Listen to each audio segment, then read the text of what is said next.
后来除了这个纸本甲信用卡之外，即卖有真侪人会用电子支付，就是用手机来付钱。譬如讲用这个台湾 Pay、Line Pay， 或者是街口支付。嘛，甲这个信用卡同款，先去官网绑定了后，同款是买3000块，会当摕回到2000块的政府的回馈金。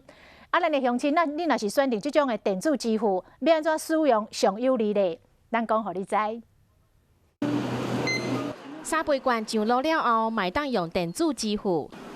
买3000换回2000块。除了这个之外呢，那么我们台湾 Pay 还会提供额外的，最高呢达到1000块的这个回馈。足侪间银行推出台湾 Pay 加码，其他电子支付的业者嘛咧规划加码优惠。但是，假使讲你若是用 A 这个支付业者买物件了后，才发现讲 B 支付业者较好康，敢会当变心换 B 支付呢？2000块还没回到账上之前，好，原则上都可以